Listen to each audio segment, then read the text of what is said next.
मुख्यमंत्री योगी आदित्यनाथ ने प्रदेश के प्रथम गृह मंत्री सरदार वल्लभ भाई पटेल की पुण्यतिथि पर उन्हें विनम्र श्रद्धांजलि अर्पित की है। उन्होंने जीपीओ स्थित पटेल मार्ग में उनकी प्रतिमा पर पुष्पांजलि अर्पित की और इस मौके पर सीएम योगी ने कहा कि सरदार पटेल ने एक भारत श्रेष्ठ भारत की रचना का महान काम किया है। वो भारत की एकात्मकता और अखंडता के प्रतीक है। उन्होंने कहा कि राष्ट्र को अखंडता और एकात्मकता के प्रतीक, वंचितों और अशक्तों के सशक्त स्वर लौह पुरुष सरदार वल्लभ भाई पटेल की पुण्यतिथि पर हम उन्हें विनम्र श्रद्धांजलि देते हैं। आज ही के दिन 1950 में उन्होंने अपने आप को इस धराधाम से विदा करके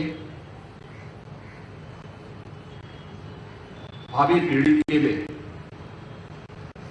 एक महान आदर्श इस देश के सामने रखा था। हम सब जानते हैं कि लौह पुरुष सरदार वल्लभ भाई पटेल एक महान स्वतंत्रता संग्राम सेनानी थे।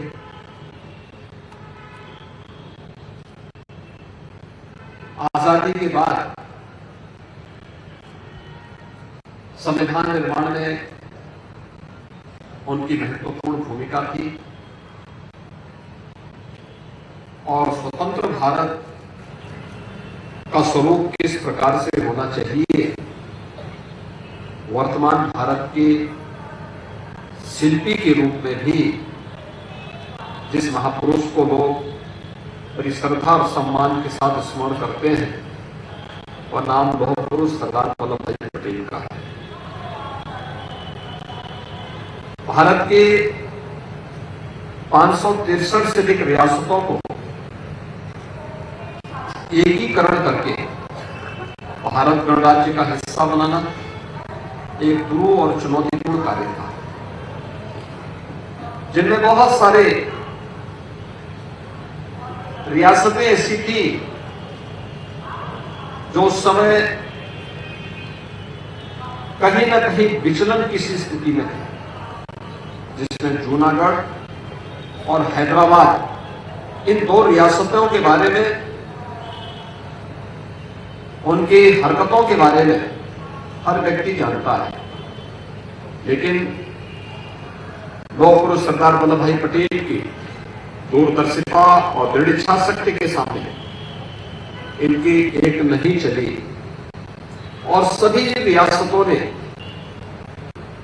शांतिपूर्ण तरीके से भारत गणराज्य का हिस्सा बनकर के वर्तमान भारत के निर्माण में अपनी महत्वपूर्ण भूमिका का निर्वहन किया। इसका सर्वाधिक श्रेय अगर किसी एक महापुरुष को जाता है और लौह पुरुष सरदार वल्लभ भाई पटेल को जाता है। लौह पुरुष सरदार वल्लभ भाई पटेल नए भारत के निर्माण की भी उनकी बड़ी भूमिका थी। शिक्षा के क्षेत्र में क्या सुधार होना चाहिए आजादी के बाद, कृषि के क्षेत्र में क्या सुधार होना चाहिए, पशुधन की क्या भूमिका हो सकती है, अन्नदाता किसानों के जीवन में परिवर्तन लाने में, यह कार्य भी आजादी के तत्काल बाद सरदार वल्लभ भाई पटेल ने इस पूरे कार्यक्रम को भी आगे बढ़ाने के लिए उस समय आह्वान किया था। उनके द्वारा आजादी की लड़ाई के दौरान और आजादी की लड़ाई के बाद जिस प्रकार की भूमिका का निर्वहन किया गया, वो आज भी प्रासंगिक है, हम सब के लिए प्रेरणादायी है। आज उनकी पावन पुण्यतिथि है। मैं इस अवसर पर उनकी स्मृतियों को नमन करते हुए प्रदेश शासन की ओर से लौह पुरुष सरदार वल्लभ भाई पटेल को विनम्र श्रद्धांजलि अर्पित करता हूं और हम सब इस संकल्प के साथ में कि भारत की एकता और अखंडता के लिए उनके द्वारा किए गए योगदान को हम सदैव स्मरण करते हुए अपनी वर्तमान और भावी पीढ़ी को भी उससे प्रेरित करते रहेंगे। मैं एक बार फिर से लौह पुरुष सरदार वल्लभ भाई पटेल जी को नमन करते हुए प्रदेश शासन की ओर से उन्हें विनम्र श्रद्धांजलि अर्पित करता हूं और स्मारक समिति को लौह पुरुष सरदार वल्लभ भाई पटेल की इन सभी आदर्शों को जीवंत बनाने के लिए इनके द्वारा निरंतर कार्यक्रम किए जाते हैं। इसके लिए धन्यवाद देते हुए अपनी वाणी को विराम देता हूं। और वहीं ग्रेटर नोएडा के बीटा 2 थाना क्षेत्र के अल्फा 2 सेक्टर में एक अजीबोगरीब मामला सामने आया, जहां पर एक कुत्ता पसंद आने पर दबंग एक युवक का अपहरण करके ले गए और युवक के बदले कुत्ते को मांगने लगे और इस दौरान युवक के साथ उन्होंने जमकर मारपीट भी की है। युवक को अपहरण करके वो ग्रेटर नोएडा से अलीगढ़ ले गए और उसको अलीगढ़ में ही छोड़ दिया गया। फिलहाल पुलिस ने इस पूरे मामले में मुकदमा दर्ज कर लिया है और आरोपियों की तलाश भी जारी है। कुछ 2-3 लड़के आए थे रूम के बाहर से, उन्होंने कुत्ते को देखा, उनको वो कुत्ता पसंद आ गया, मैंने मना कर दिया तो वो मुझे ज़बरदस्ती पिस्टन की नोक पर अपनी स्कॉर्पियो गाड़ी थी उनकी, उसमें ले गए और मेरे साथ पूरे रास्ते यहाँ से लेके अलीगढ़ से आगे तक मारपीट की गई। उनके हमारे थ्रू FIR हो गई है। मेरा बस यही मानना है कि जल्दी से जल्दी उनकी गिरफ्तारी की जाए। उन्होंने मेरी ये पूरे शरीर पर मारा था, ये निशान वगैरह पड़े हुए हैं, बैग वगैरह पे है। और वहीं बाहुबली नेता और पूर्व विधायक मुख्तार अंसारी को गैंगस्टर्स एक्ट से जुड़े मामले में 10 साल की सजा सुनाई गई है और इसके साथ ही मुख्तार अंसारी पर 5 लाख का जुर्माना भी लगा है। साथ ही मुख्तार के अलावा भीम सिंह को भी 10 साल की सजा सुनाई गई है। आपको बता दें कि गाजीपुर गैंगस्टर्स कोर्ट ने यह फैसला लिया और इससे पहले गुरुवार को ही गैंगस्टर्स कोर्ट ने मुख्तार अंसारी और उनके सहयोगी भीम सिंह को भी दोषी करार दिया।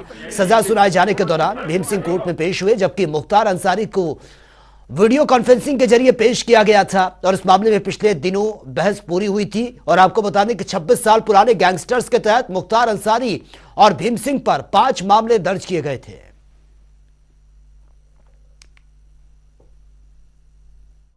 देखिए, मैं न्यायपालिका को धन्यवाद देना चाहता हूं। न्यायपालिका को मैं बहुत ही शुक्रगुजार हूं। उन्होंने आज 27 साल पुराने मुकदमे में हमारे बड़े भाई की जो हत्या हुई थी, उसमें गैंगस्टर लगा था गाजीपुर से, उसमें 10 साल की सजा सुनाई है। मैं न्यायपालिका को धन्यवाद देना चाहता हूं। और अकेला 5 मुकदमे उनके ऊपर लगाए गए थे जो गैंग चार्ट में, 4 मुकदमे में बाइज्जत बरी हो गए। तो एक अकेला मुकदमा था जिसमें मैंने गवाही किया था गाजीपुर जाकर, उसमें इनको सजा हुई। और वहीं चौधरी चरण सिंह अंतर्राष्ट्रीय हवाई अड्डा यात्रियों की सुविधा और सेवा के मामले में निरंतर आगे बढ़ रहा है।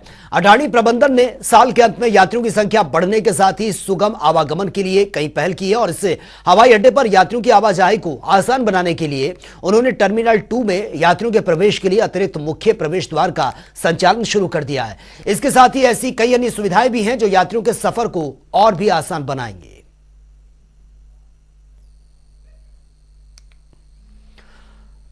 और वहीं कानपुर देहात के चर्चित बलवंत हत्याकांड में शामिल एक हत्यारोपी को गिरफ्तार किया गया और मामले के मुख्य आरोपी एसओजी प्रभारी प्रशांत गौतम को पुलिस ने गिरफ्तार कर लिया है, जबकि घटना में शामिल 6 आरोपी अभी भी फरार हैं। आपको बता दें कि बलवंत हत्या मामले में एसपी ने अब तक 11 पुलिसकर्मियों को निलंबित किया था।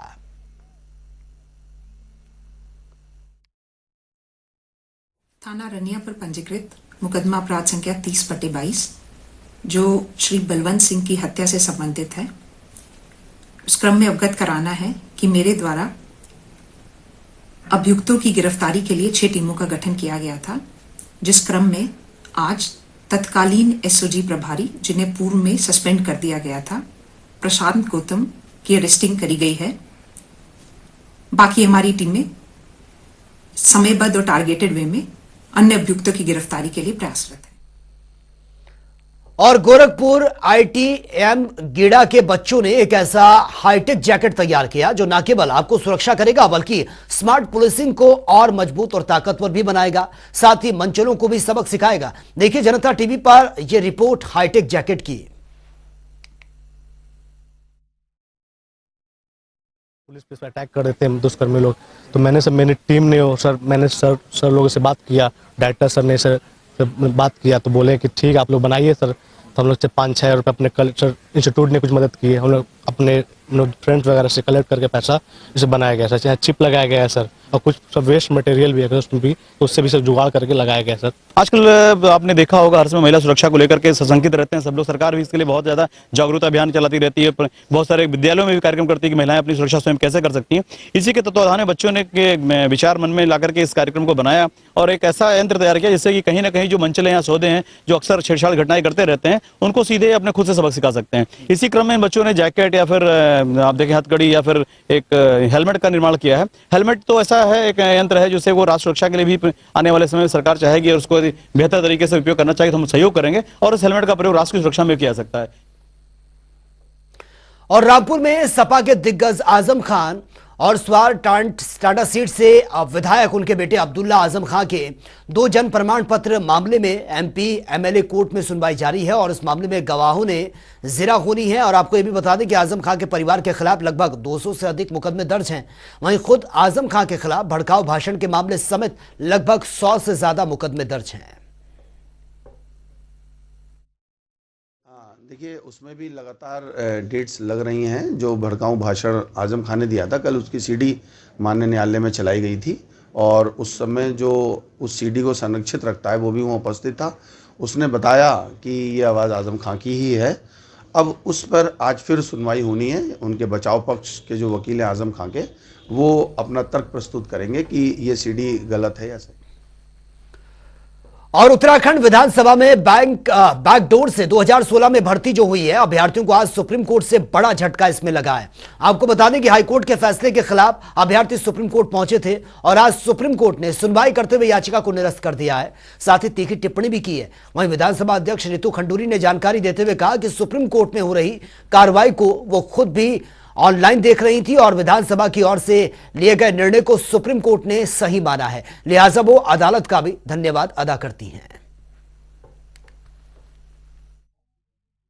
उत्तराखंड विधानसभा में जो भर्तियां हुई थी और जो निर्णय माननीय उच्च न्यायालय उत्तराखंड के खंडपीठ ने डबल बेंच ने लिया था उसके खिलाफ कुछ लोग आज माननीय सर्वोच्च न्यायालय पहुंचे थे। यहाँ पर एक विशेष याचिका एसएलपी लगाई गई थी और यहाँ पर जो डबल बेंच था उन्होंने उस पिटीशन को खारिज किया है। जब पिटीशन डिसमिस हुई उसके बाद जो पिटिशनर्स थे उनके वकील ने ये बात कही कि वो उस पिटीशन को विड्रॉ करना चाहते हैं जिसकी परमिशन डबल बेंच ने उन्हें दी। इस निर्णय के लिए मैं सर्वोच्च न्यायालय का धन्यवाद करती हूँ। ये सभी उत्तराखंड के युवाओं की जीत है, उत्तराखंड के लोगों की जीत है। और वहीं पशुपालन विभाग में 2 दिन में दूसरी बड़ी कार्रवाई ये हुई है और इस कार्रवाई के तहत पशुपालन अधिकारी देवाल चमोली डॉक्टर सावन पवार को निलंबित कर दिया गया। यह कार्रवाई कार्यालय से गायब रहने और शराब पीकर कार्यालय में आने के चलते यह की गई है। और वहीं प्रधानमंत्री नरेंद्र मोदी ने अपने उत्तराखंड दौरे में 21 अक्टूबर को गांव माड़ा से यह संदेश दिया था कि देश की सीमा पर बसा हर गांव उनके लिए पहला गांव है और इसी के दृष्टिगत इन गांव के विकास पर कदम भी उठाए जा रहे हैं। अब प्रदेश सरकार ने भी सीमांत गांव को प्रथम गांव मानते हुए उनके समग्र विकास को प्रभावी कदम उठाने की ठानी है और इसके लिए जल्द ही मुख्यमंत्री प्रथम ग्राम समेकित विकास योजना शुरू की जाएगी और जल्द ही किसी प्रथम गांव के कैबिनेट की बैठक आयोजित कर सरकार वहां गांव के विकास पर मंथन भी करेगी। और चीन और नेपाल की सीमा से सटे उत्तराखंड के सीमावर्ती गांव भी प्लान से अछूते नहीं हैं। इसे देखते हुए सरकार ने इन गांव पर विशेष ध्यान देने का निश्चय लिया है। धामी सरकार जल्द ही किसी प्रथम गांव में कैबिनेट की बैठक का आयोजन कर यह संदेश देने की कोशिश करेगी कि वो सीमा पर बसे गांव के समग्र विकास को लेकर संवेदनशील है। पंचायती राज विभाग की जब समीक्षा हो रही थी तब उसमें निर्णय लिया गया था कि राज्य सरकार की माननीय मंत्रिमंडल की जो बैठक है वो किसी ग्राम सभा में की जाएगी। उसमें माननीय मुख्यमंत्री जी ने निर्देश दिए थे कि जो अंतिम सीमांत गांव है जिसपे माननीय प्रधानमंत्री जी उनको प्रथम ग्राम कहा था, तो ये निर्णय लिया गया था कि किसी सीमांत गाँव में जो कि प्रथम ग्राम के रूप में जाना जाता है वहाँ पर कैबिनेट की बैठक। और वहीं प्रदेश में भ्रष्टाचार का कितना बड़ा बोलबाला है, इसका अंदाजा आप इस बात से लगा सकते हैं कि बीजेपी के 13 जिला पंचायत सदस्यों को अपनी ही सरकार के खिलाफ प्रदेश कार्यालय में धरना प्रदर्शन के लिए बाध्य होना पड़ा है। दरअसल उत्तरकाशी जनपद के जिला पंचायत अध्यक्ष दीपक बिजलवान पर बीते कुछ समय से वित्तीय अनियमितताओं के मामले में एसआईटी की जांच ये चल रही थी। एसआईटी ने अपनी जांच रिपोर्ट शासन को सौंप दी है, जिसमें वित्तीय अनियमितताओं की पुष्टि हुई है और इसी को लेकर बीजेपी के सभी जिला पंचायत सदस्य प्रदेश कार्यालय पर पहुंचे हैं और उनके विरोध प्रदर्शन का मन बनाया और रेड कारपेट बिछाकर धरने पर बैठ गए हैं। फिलहाल किसी तरह प्रदेश अध्यक्ष महेंद्र भट्ट ने उन्हें समझा बुझाकर 2 दिन का यह टाइम दिया है। और उत्तराखंड में होने वाले आगामी चुनाव के लिए भारतीय जनता पार्टी ने अभी से ही तैयारियां शुरू कर दी हैं। दरअसल बीजेपी की ओर से डोर टू डोर हाउस अभियान की शुरुआत की जा रही है, जिसके तहत बीजेपी के कार्यकर्ता जनता से मुलाकात कर उनकी समस्याओं का समाधान भी करेंगे। वहीं कांग्रेस के वरिष्ठ नेता और चक्राता से विधायक प्रीतम सिंह का कहना है कि बीजेपी भले ही चुनाव की तैयारियां अभी से करे, लेकिन जनता सब कुछ समझ चुकी है। राज्य में बढ़ती बेरोजगारी, बदहाल अर्थव्यवस्था, भ्रष्टाचार, अंकिता भंडारी हत्याकांड, ये तमाम मुद्दे हैं और ऐसे में अब जनता बीजेपी को सबक सिखाने के लिए पूरी तरह से तैयार है। 2022 के चुनाव में सत्ता में बैठे हुए लोगों ने बड़े बड़े वादे उत्तराखंड के लोगों से किए, लेकिन लगभग 10 माह की सरकार में सरकार ने इतने घाव उत्तराखंड को दिए हैं जिसकी भरपाई निकट भविष्य में हो पाना बड़ा असंभव सा है। Bharatiya Janata Party door to door campaign की बात कर रही है, ये उनका अपना कार्यक्रम है, जो उनका दल तय करेगा उस तदनुसार वो करेंगे, इसमें हमें कोई आपत्ति नहीं है। लेकिन आज लोग जो है सरकार से पूछ रहे हैं कि वे अंकिता भंडारी हत्याकांड हुआ है, सरकार सीबीआई जांच कराने से कदम पीछे क्यों खींच रही है। यूकेएसएससी में भर्ती घोटाला हुआ, उसकी सीबीआई जांच से कदम पीछे क्यों खींच रही है। विधानसभा में जो भर्तियाँ हुई उसमें घोटाला हुआ, उससे भी आप भली भांति भीग के है। तो हालात बद से बदतर है, कानून व्यवस्था पूरी तरीके से जो है समाप्त है। और वहीं हल्द्वानी में आज से 3 दिवसीय राज्य स्तरीय विद्यालय बास्केटबॉल प्रतियोगिता की शुरुआत हो गई है। यह प्रतियोगिता छात्र छात्राओं सब जूनियर, जूनियर और सीनियर कैटेगरी में ये होगी और अगले 3 दिन तक चलने वाली बास्केट प्रतियोगिता में 8 जिले इसमें हिस्सा लेंगे, जिसमें लगभग 398 खिलाड़ी इसमें शामिल होंगे। बदलते मौसम के चलते राज्य स्तरीय बास्केट प्रतियोगिता को नैनीताल से हल्द्वानी ये शिफ्ट कर दिया गया। बास्केटबॉल प्रतियोगिता आयोजित कराने का मुख्य उद्देश्य खिलाड़ियों की प्रतिभा को निखारना है, उनको आगे लाना है, जिससे खिलाड़ी आगे चलकर राष्ट्रीय और अंतर्राष्ट्रीय स्तर पर राज्य और देश का नाम रोशन कर सके। और पहाड़ के गांव से मरीजों को कंधों पर लादकर अस्पताल तक पहुंचाने का जो पीड़ा है, अब जल्द ही ये खत्म होने वाली है। इन गांव से मरीजों को अब ड्रोन के सहारे एम्बुलेंस तक पहुंचाया जा सकेगा। ऐसा ड्रोन विकसित करने की सूचना प्रौद्योगिक विकास एजेंसी और आईआईटी रुड़की के ये हाथ लगी है। यह ड्रोन आपदा की स्थिति में भी बेहद कारगर साबित होगा और इसी के मद्देनजर ITDA ह्यूमन लिफ्टिंग ड्रोन तकनीक पर यह काम किया जा रहा है और साथ ही विशेषज्ञों का यह मकसद है कि कम से कम 120 किलो वजन उठाने वाले ड्रोन ये तैयार किए जाएं ताकि इसके ट्रायल भी शुरू हो सकते हैं। हम लोग हैवी लिफ्टिंग ड्रोन का प्रयास कर रहे हैं। हैवी लिफ्टिंग ड्रोन कैसे होता है, क्योंकि पहाड़ों में कई बार घायल को या कोई सामान को पहुंचाने के लिए, तो उसका हमारा प्रयास चल रहा है और हम जल्दी ही कुछ ना कुछ उसमें सक्सेसफुल हो जाएंगे। तो फिलहाल इस बुलेटिन में मेरे साथ इतना ही, लेकिन तमाम खबरों के लिए आप बने रहिए जनता टीवी के साथ। नमस्कार।